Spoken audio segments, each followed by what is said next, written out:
dynamics around that, right? We need the public policy people involved, right? Figure out where it makes sense and where it doesn't make sense. What are the subsidies we might need to put in place to get this stuff going? That kind of thing, right? We need to get the business people involved in this. Figure out where it makes sense and where it doesn't make sense, okay? So, what sustainability measures improve and what sustainability measures suffer if we make polyethylene from sugar cane? I talked about one, or a couple actually. What improves?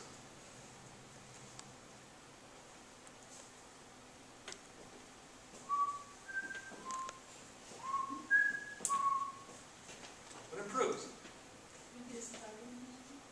Reduce carbon emissions. Right, so we're taking carbon from the air, CO2, that's our carbon source, versus taking carbon from natural gas. Right? So it's got 1/7 the carbon footprint. Okay? That's a sustainability measure. Okay? How about the water footprint? Better or worse? Much worse. Yeah, there's a lot. Whenever you're dealing with ag, there's a huge water footprint associated with it compared to the traditional kind of petrochemical processes. They don't use much water. Don't need to. Right? What about people? Polyethylene plant, you go to a Dow polyethylene plant down in Texas, there's like 5 people working in this huge plant that makes $1 billion a year. How many people are working in a sugarcane field? More than 5. Okay? A lot more than 5. Right? So you have to start dealing about different labor issues, right? All of a sudden you've got farm workers that you have to deal with instead of plant operators and engineers in a facility. Right? Not that that's good or bad, it's just different. Right? Very different. What else?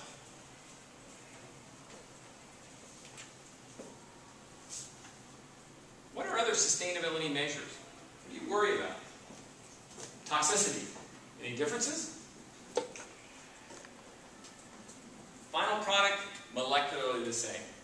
Any difference? Yes. Do you have to put fertilizers on these fields? You probably have to apply some pesticides so that the bugs don't eat all the sugar cane. Right? New dynamic that you have to take into account. Right? Just like in a big petrochemical facility, you have to think about all of the various different byproducts that you might be creating. Not that it's good or bad, not that you can't deal with it, but it's a part of the fact that you have to deal with. These are the kind of things that you're going to have to think about when you have to solve all these big world problems that all of us older folks have created. Okay? And I have total faith that you can do it. But you've got to think big. Why? Okay? So sustainable chemistry for the real world. How do we know when it's green? How do we know if something is, I hate it in fact when people say this is a sustainable whatever. What does that mean? For me it's about a journey. Right? When you think you've gotten there, you've got the best in the marketplace, do you sit there and go, phew, I got the best.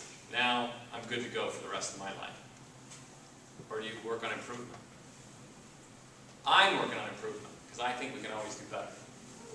Right? It's like that propylene oxide example, right? You had all these generations of products, each one of them improving as they went along. And that's why I think it's a journey.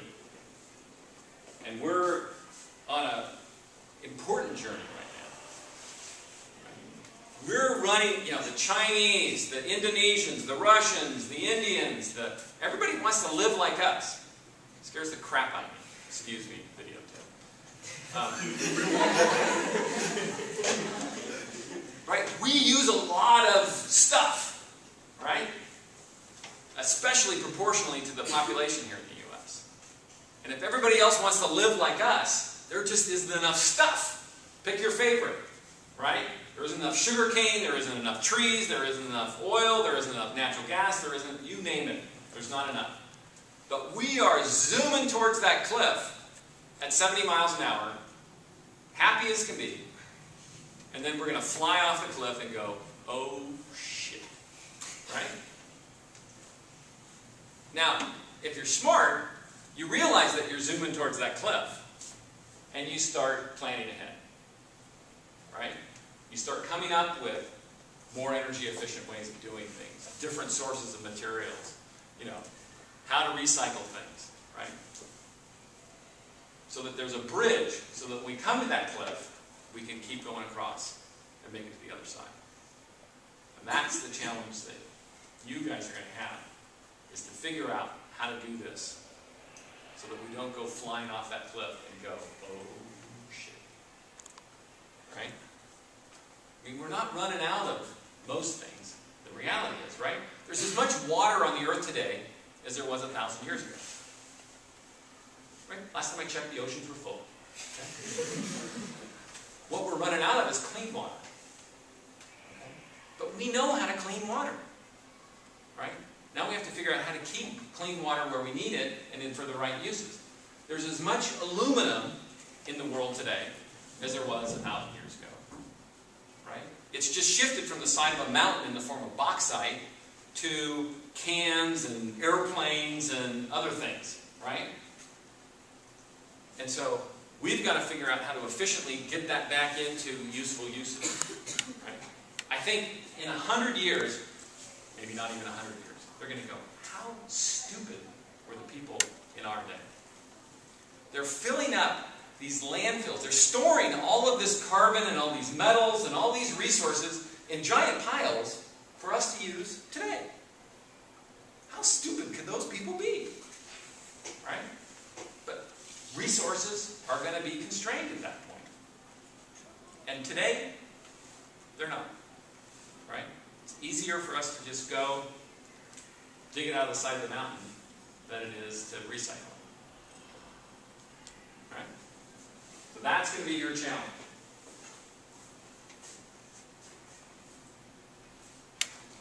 Now, one of the things you always have to think about is that there's trade-offs. Right?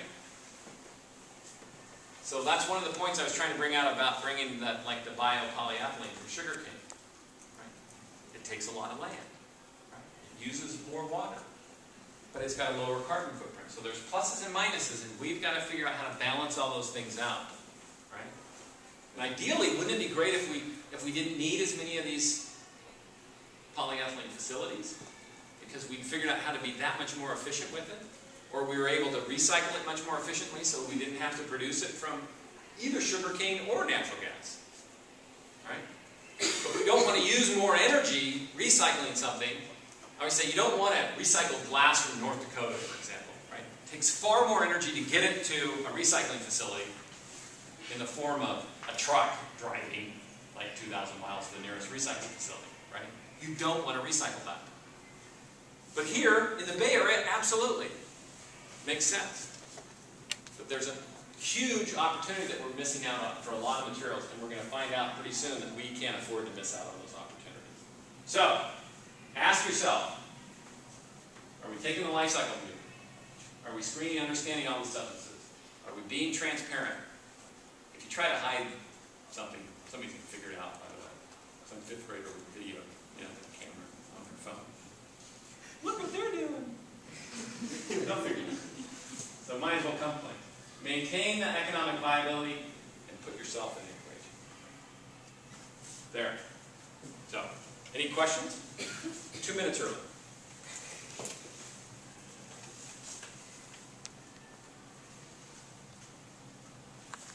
So where do you guys want to go work?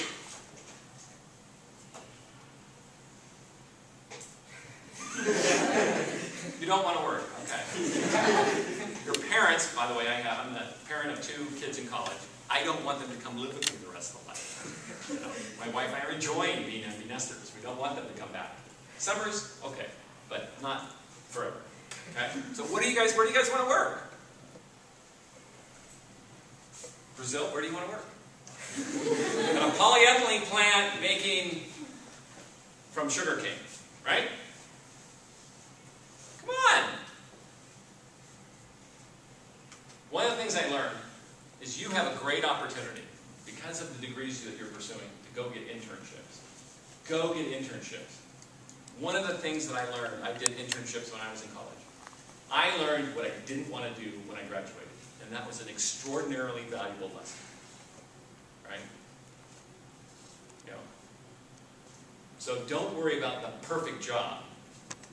Go find, try 3 different things, or I don't know how many, I don't know what year you guys are. But go take jobs and understand that you may learn what you don't want to be when you grow up. If you want to grow up. Or you be like me and not really grow up. Okay? So you guys don't have any idea what you want to do? Don't you want to solve some great challenge? No? Okay. I guess that's it. Thanks.